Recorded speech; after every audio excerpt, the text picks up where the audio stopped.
नमस्कार। जो supreme court की साहसिक जजमेंट शिक्षा के बारे में आई है, उसका एपिसोड 3 में आपका स्वागत है। इस एपिसोड में हम आपसे क्या-क्या और प्रावधान है इस शिक्षा को सुचारू बनाने के लिए, उसकी बात करना चाहेंगे। जैसे आपने देखा कि हमारे जो विशिष्ट शिक्षक हैं, जो एकात्मक शिक्षण में उनको लिया जाता है, वो सुप्रीम कोर्ट चाहती है कि हम उनको केवल स्कूल के लिए नहीं ले सकते हैं। एक ही स्कूल में शिक्षा को उससे काफ़ी बच्चों को हम लोग कवर नहीं कर पाएँगे।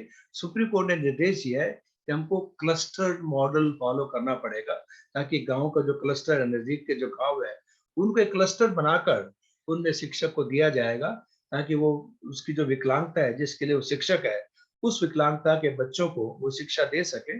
मुझे कहते हुए बहुत खुशी होती है कि गुजरात में इस मॉडल को स्वीकार किया गया है।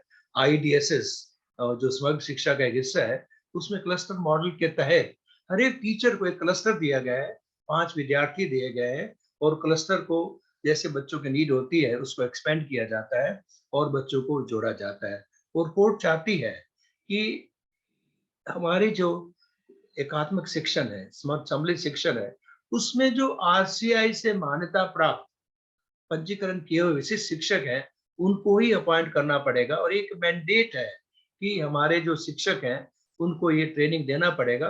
वो सबसे बड़ी बात कि हमारे जो क्लास टीचर हैं, जो बच्चों को पढ़ाते हैं, उनको भी ट्रेन करना पड़ेगा और हमारे बच्चों को जो प्राथमिक शिक्षा है, जो तालीम है, वो केवल केवल स्पेशल एजुकेटर देंगे और क्योंकि रिहैब प्रोफेशनल हैं, तो उनको आरसीआई से मान्यता प्राप्त हो, पैराग्राफ 53 में निर्देश दिया गया है। तो मेरा आपसे कहना है कि आप राज्य सरकारों के साथ ये एडवोकेसी कर सकते हैं कि सम्मिलित शिक्षण में, विशिष्ट पाठशाला में क्लस्टर मॉडल को फॉलो किया जाए और उसमें केवल और केवल जो आरसीआई मान्यता प्राप्त, जो शिक्षा प्राप्त कर चुके हैं, जो नाम पंजीकृत कराया है, उनको ही अपॉइंट किया जाए।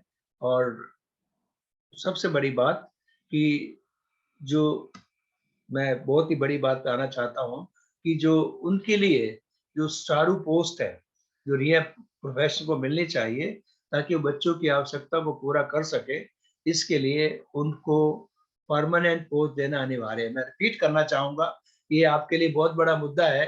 हम जो कॉन्ट्रैक्ट पर, आउटसोर्सिंग पर जो टीचर ले रहे हैं, वो सुप्रीम कोर्ट की जजमेंट के विरोध में है, उसके खिलाफ है। आप आपके राज्य में ये जजमेंट को शेयर कर सकते हैं कि हमको इन विशिष्ट टीचर को भी रेगुलर बेसिस पर, परमानेंट बेसिस पर लेना पड़ेगा और हमारे जो हजारों शिक्षक आज जो कॉन्ट्रैक्ट पर काम कर रहे हैं, 11 महीने के कॉन्ट्रैक्ट से काम करते हैं, आउटसोर्सिंग से काम करते हैं, वो सुप्रीम कोर्ट ने स्वीकार नहीं किया है और सुप्रीम कोर्ट ने निर्देश दिया है कि इनको परमानेंट बेसिस पर अपॉइंट किया जाएगा। और उन्होंने पैराग्राफ 57C में एक बहुत अच्छा निर्देश दिया है कि उनको as on regular basis appointment किया जाएगा। दैट मीन्स उसको सभी बेनिफिट जो किसी और टीचर को मिलते हैं, उनको भी दिए जाएंगे और इस कार्य को जजमेंट के 6 महीने के अंदर पूरा किया जाएगा। वो 6 महीने हो चुके हैं। वो कार्य पूरा नहीं हुआ तो आप अप्रोच कर सकते हैं कि उस कार्य को पूरा किया जाए। ये सुप्रीम कोर्ट का निर्देश था कि एकेडमिक ईयर 22-23 से सभी टीचर को रेगुलर बेसिस पर, परमानेंट बेसिस पर अपॉइंट करना चाहिए। और मेरे विशिष्ट शिक्षक के लिए बहुत ही अच्छा ये न्यूज़ है, एक समाचार है। आप इसको समझिए। इस जजमेंट को लेकर आप कोई भी हाई कोर्ट में जा सकते हैं।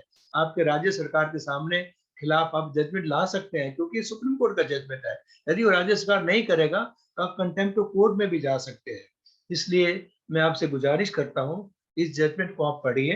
यदि आपकी राज्य सरकार विशिष्ट शिक्षक को परमानेंट नहीं कर रही है, रेगुलर बेस अपॉइंट नहीं कर रही है, एक दूसरी जजमेंट है हाई कोर्ट ऑफ गुजरात की, जिसमें गुजरात में सभी आईईडीएसएस टीचर को रेगुलर टीचर का सैलरी दिया गया है, परमानेंट पोस्ट किया गया है, पेंशन दिया गया है। तो उसी के अनुरूप ये सुप्रीम कोर्ट ने जजमेंट दिया है और सेक्शन 57C आपके लिए अति विशेष है। और जैसे मैंने पहले बताया कि आरसीआई को भी निर्देश दिया गया है कि उसको भी इस ट्रेनिंग सुविधा को बढ़ाना पड़ेगा, इसको आगे बढ़ाना पड़ेगा, ताकि और से और विशिष्ट शिक्षक को शिक्षा दी जा सके और शिक्षक मिलें। और सबसे बड़ी बात कि हर एक स्कूल में विशिष्ट शिक्षक की सुविधाएं सेवाएं उपलब्ध हों, ये हाई कोर्ट का निर्देश है। और इन्होंने बहुत ही बाखूबी बताया है कि जो हमारे संकलित शिक्षक के जो भ्रमणशील शिक्षक हैं, उनको स्वीकार किया गया है। उनको भी आप यदि ट्रेनिंग नहीं है तो as a stop gap arrangement आप कुछ समय के लिए अपॉइंट कर सकते हैं, लेकिन इसको आप परमानेंट करने के लिए विशिष्ट शिक्षक को लेना अनिवार्य है। जैसे वो शिक्षा उसकी प्राप्त हो जाएगी, उसको रेगुलराइज करना बहुत जरूरी होगा। ये कोर्ट ने स्वीकार किया है। यदि शिक्षक अवेलेबल नहीं है, आप ये जस्टिफाई करते हैं, तो उस समय के लिए जब तक शिक्षक अवेलेबल नहीं है, आप अनट्रेन टीचर को ले सकते हैं, इस कंडीशन के साथ कि जब वो ट्रेन टीचर मिलेगा तो उसको आपको परमानेंट रेगुलराइजेशन लेना पड़ेगा। और मैं एक बहुत ही अहम बात कहने जा रहा हूँ जो सेक्शन 57F में है, कि जितने भी टीचर्स हैं, सभी टीचर जो सम्मिलित शिक्षण में रेगुलर स्कूल में पढ़ाते हैं, उनको आपको कंपल्सरी रूप पर ट्रेनिंग देना पड़ेगा, ताकि वो लोग विकलांगता को समझे, दिव्यांगजन की शिक्षा क्या है उसके बारे में थोड़ा जाने। ये स्कीम काफी राज्यों में शुरू की गई थी, लेकिन अब इसको आगे बढ़ाना पड़ेगा, ताकि देश के हर एक शिक्षक को विकलांगता के बारे में जानकारी होनी चाहिए। और मेरे हिसाब से सेक्शन पैराग्राफ 57F बहुत ही बोल्ड पैराग्राफ है।